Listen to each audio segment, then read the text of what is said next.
Oh yeah, as you guys can see, can you guys even see the window, my window? But I'm sorry if you can't. So for the sake of this video, since it is a great day, I'm gonna be talking about a book that I read 2 months ago called Less Than Zero.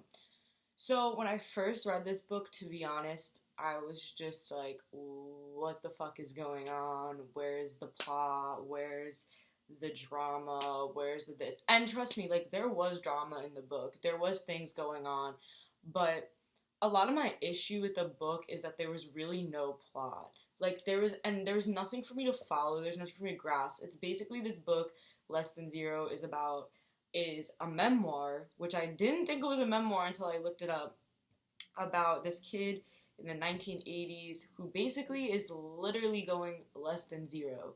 He's pretty much just ruining his life. He's throwing his life away due to like drugs, alcohol, partying. And at the end of the book, spoiler alert, he kind of realizes like shit, my life is literally less than zero. Like I have nothing that's going on in my life. I have nothing to live for. And it just basically it's very relatable to kids or people that are just get home from college, their first break out of college, and they're spending time with their friends from home, and you kind of realize like shit, my life is less than zero. Anyway, so it follows this kid in the 1980s, and basically the whole book is just about him doing drugs, listening to music, his girlfriend, him and his girlfriend's issues, but they don't really have any issues. Um, like this, his drug dealer Julian, which is basically a lot of the mention in the book about Julian and if Julian dies or not. Like, but spoiler, we don't find out. We don't know if Julian's dead or not. And yeah, I had to take, and I did this with, I don't want to compare because obviously Sylvia Plath's The Bell Jar is 10 times better than Less Than Zero. Not that Less Than Zero is bad, but like it's Sylvia Plath, so like I can't say. But the relation between these two books is extremely similar. The same feeling that I got from these two books was very similar to me. One, very depressing. Don't read either one of these books if you're already in a dark place because it'll put you more into a dark place. Like both these books really after reading them sat heavy on me for a couple of days. So if you're someone that like gets very, oh my god, what's the word? I'm sorry, I'm blanking out. If you're someone that like feel like you are, oh my god, I don't want to say copy. What's the word? Anyway, if you're someone that emphasizes a lot with characters and emphasizes a lot with books and kind of like copy what you read, like I'm someone that's very like you can mold me easily, trust me. Like if I'm on Pinterest or Instagram and I see a bunch of girls with red hair, best believe I'm dyeing my hair red. Or like if I see a certain style that I really like, I'll copy that style. So if you're someone like me like that where you emphasize a lot with characters and you try and copy them or you relate to them to a point where like you're like whoa, like it's uncanny, I would not suggest reading either one of these books because they put you in like a really fucked up state for a while, like a lot. Like Less Than Zero is really depressing because there's no good outcome out of anything. Like the whole book is basically just like a book about people who are less than zero, people who are falling down the drain.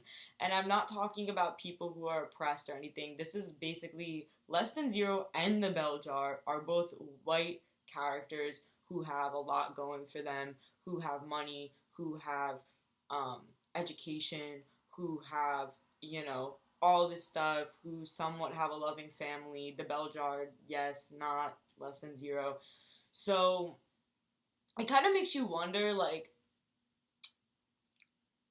it is kind of Less Than Zero because they don't have any struggle.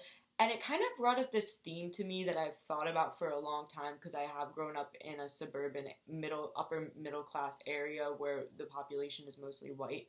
And it made me wonder that I think struggle births feeling less than zero. Not struggling births feeling less than zero. If you don't have a struggle, if you don't have things you're working towards, you really do feel less than zero. And I'm feeling this now.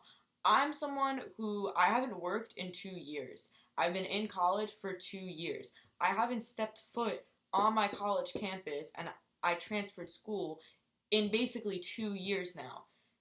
And I don't have a job because I'm so depressed that I feel like, and I have the money, that there's no reason to get a job. So this just puts people in a very depressed state. There's two different types of being depressed. There's the being depressed because you're stressed out because you have a lot going on, which is a better type of depressed. Then you're depressed because you're fucking less than zero because there's nothing in your life.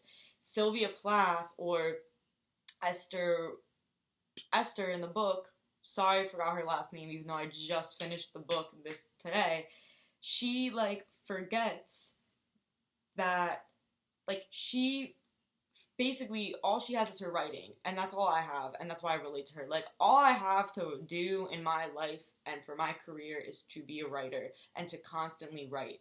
All she has is to constantly write, and at the end of the day, it starts to become depressing and repetitive, and just you're like, what am I living for? What is the point of living? Like, no one needs me. Like, no job needs me. No people need me. My parents don't need me. What's the point of living? And that's kind of what Esther / Sylvia Plath felt in The Bell Jar. The character, the main character in Less Than Zero, he feels the same way. He goes, my parents don't need me. My friends don't need me. All I have is drugs. All I have is my education. What is the point of living?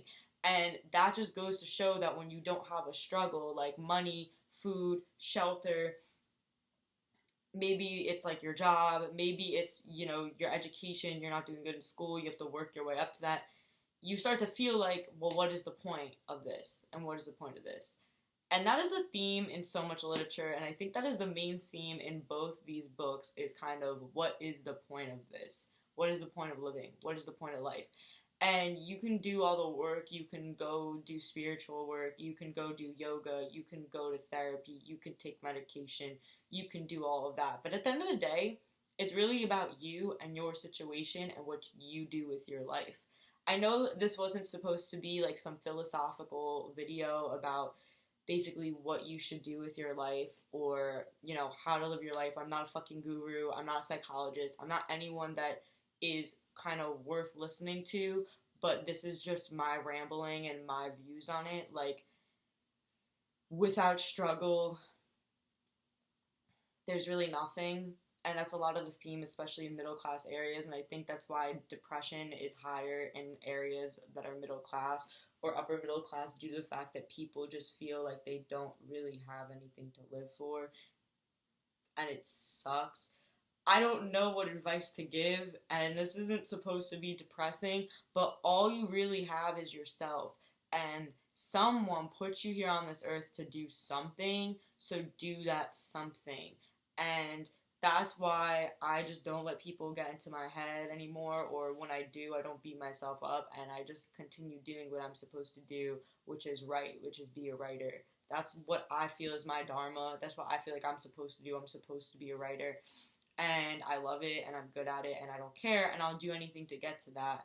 But obviously, of course, there's some days like today, after reading all of Bell Jar, and then before reading Less Than Zero, where I start to feel like I relate to these characters, and it's very obvious that I relate to these characters because I fit the criteria of those characters. And all you can really do is get up and figure out what your dharma is and do that thing, go out, go do it, But I hope you liked my rambling about these two great books, and yeah, and I loved reading them, so